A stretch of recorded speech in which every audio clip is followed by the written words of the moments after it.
Hello, আসসালামু আলাইকুম সবাইকে। Good morning. সুন্দর আরেকটি সকাল এর শুভেচ্ছা জানিয়ে শুরু করলাম নতুন আরেকটা ভিডিও। এই তো সকাল সকালে শুরু করলাম ঘরটা একটু ক্লিন করার। আসলেই অনেক দিন থেকে ঘরটা ক্লিন করা হচ্ছিল না। রোজা শেষ, ঈদ শেষ, আর বাবার বাড়ি এই বাড়ি সব বাড়ি ঘুরে টুরে একদম অবস্থা খারাপ। তো ঘর বাড়িতে সব ঠিক করতে হবে, তাই না? কারণ যেহেতু থাকি ঘরে, সেখানে তো একটু সব কিছু ঠিক করতে পারে। ঘরই আমার স্বর্গ, এই ঘরই আমার জান্নাত। কি বলবো, মানে এই জান্নাতটাকে যদি আমি ঠিক করে না রাখি তাহলে আমি বাঁচবো না আমার মনে হয়। কারণ একটু এলোমেলো থাকলেই না পুরো পাগল হয়ে যাই। এখন কয় জুন এরকম হয় জানি না, বাট আমার এলোমেলো থাকলে আমার মাথা খারাপ হয়ে যায়। যেহেতু বাসায় বাচ্চা আছে সেহেতু তো এরকম হবেই। তো সবাইকে গুড মর্নিং, হ্যালো এভরিওয়ান, আসসালামু আলাইকুম। মামস ডেইলি লাইফ থেকে আমি মিতা ঢাকা থেকে বলতেছি। সবাই কেমন আছেন? আমার এই ছোট চ্যানেল বা ছোট পরিবার থেকে সবাইকে অনেক অনেক ভালোবাসা এবং শুভেচ্ছা জানিয়ে শুরু করছি নতুন আরেকটা ব্লগ। তো এদিক থেকে আমি ঘর গুছাচ্ছি আর একটু ভাবলাম যে ডালটা বসাই দিয়ে আসি, তাহলে মানে একসাথে দুটো কাজই হয়ে যাবে, তাই না? ডালটা সিদ্ধ হবে আর এদিকে আমার ঘরটাও গোছানো শেষ হয়ে যাবে। ঘর গোছানো বলতে তেমন কোনো গোছানো নাই, হালকা পাতলা ফ্লাওয়ারগুলো একটু ঝেড়ে এপাশ ওপাশ করলাম। আসলেই কিছুদিন পর পর আসলে ঘরের লুকটা চেঞ্জ করতে কিন্তু ভালোই লাগে, আর ঘরটাও কিন্তু তখন সুন্দর দেখা যায়, ভালো লাগে দেখতে। বাহিরে প্রচণ্ড বাতাস, এর জন্য জানলার কাছে আমি তোয়ালাটা দিয়ে রেখেছি, তা না হলে রান্না করা যাচ্ছিল না, প্রচণ্ড কষ্ট হয়।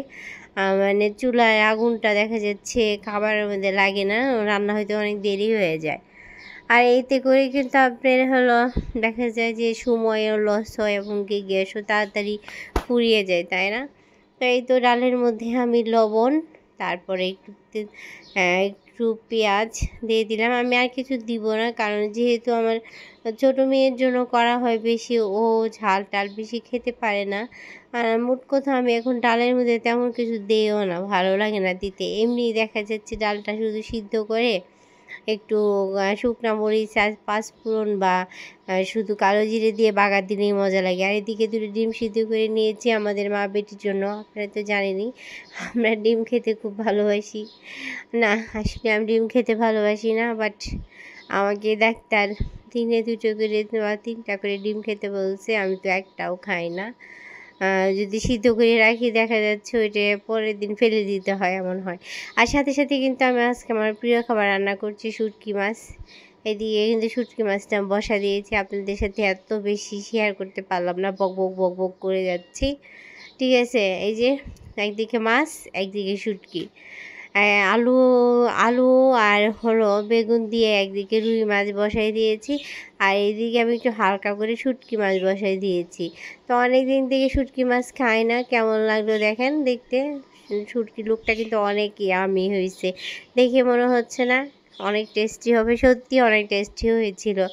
একদিক থেকে আমাদের বাসায় আজকে মেহমান আসার কথা, এক কথা মোট কথা আমার ভাই আসবে, এটি কিন্তু কিছুদিন আগের ভিডিও। তো ও আসার জন্য হলো এখন আমি তো আমার ভাইয়ের বউ একটু হালুয়া খেতে ভালোবাসে, তার জন্য ভাবলাম যে একটু দেখে গাজরের হালুয়াটা বানিয়ে দিই। যেহেতু একবার বানিয়েছিলাম দেখেছিল, এখন ওর ইচ্ছা হয়েছে, তাই ওর জন্য আমি আরেকবার বানাচ্ছি। তো আমি যেহেতু অসুস্থ করতে পারছিলাম না, তো আর আব্বু গাজরগুলো আমাকে ব্লেন্ড করে দিয়েছে। আর এদিকে আমি একটু চিকেন ম্যারিনেট করে রাখবো। তো বিকেলবেলা ওদের হলো চিকেনের তান্দুরি বানিয়ে দেবো, চিকেন তান্দুরি। আর দেখেন আজকে কিন্তু আমি ইফতারের আয়োজন করে ফেলেছি সকাল সকালেই, মানে দুপুরে বিকেলবেলা, যেহেতু আব্বু বাসায় আছে, তো ভাবলাম যে এই রোজা তো শেষ, তাহলে একটু ইয়া করে রাখি, রুটি রুটি বানিয়ে রাখি, রুটি ভেজে দিব। আর না সরি, পিঠা বানাই দিব, বেগুনি করব, আর এই যে পেঁয়াজি করেছি, আর এই তো গাজরের হালুয়া, একটু খিচুড়ি করেছি।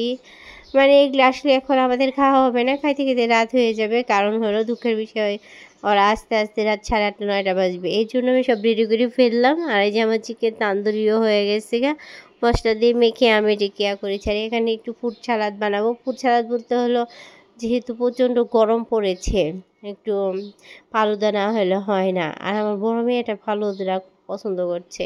আর ওরা চলে এসেছে নিচ থেকে, বললো ওর বাবা ফোন করে। তাই আমি তো ওদের জন্য একটু ঠান্ডা ঠান্ডা একটু মানে শরবত করে রাখি, এসে খেলে বেচাদের ভাল লাগবে, গাড়ির থেকে জার্নি করে আসা অনেক কষ্ট। তো আমার খুব চিড়া দই খেতে ইচ্ছে করছিল, তাই আমি একটু চিড়া করে নিয়েছি যে খাই, বিকালে কিছু খাওয়া হয়নি তো এর জন্য। তো এখানে অনেক কিছুই আছে, যাই যেটা খায় খাবে, আর না খাইলে তো নাই খাবে। বাট আমার দায়িত্ব আমি করে দিয়েছি, বলেন, কেউ বলতে পারবে না যে কেউ কিছু করে নাই। তো আমি একটু চিড়ার মধ্যে দই নিয়ে নিব আর কিছু ফুড নিয়ে নিব, আর এদিকে একটু তরমুজটাও কেটে নিব। তরমুজটা কেটে সামনে রাখি, ঠান্ডা ঠান্ডা, সবাই খেতে ভালোবাসে তরমুজ। তা আমার ভাই আবার তরমুজটা খেতে খুব বেশি ভালোবাসে। তা মাশাআল্লাহ তরমুজটা অনেক বেশি মজার ছিল। তা আমি না কাটতে পারতেছিলাম না, আসলে আমার হাতে একটু না ব্যথা ছিল। এদিক থেকে একটু আমি গরম গরম হলো বেগুনিটা ভেজে নিব, জেনে সে খেতে পারে। তো ঠিক আছে, সবাই ভালো থাকেন, সুস্থ থাকেন। ভিডিওটা সবার কেমন লাগলো জানাবেন।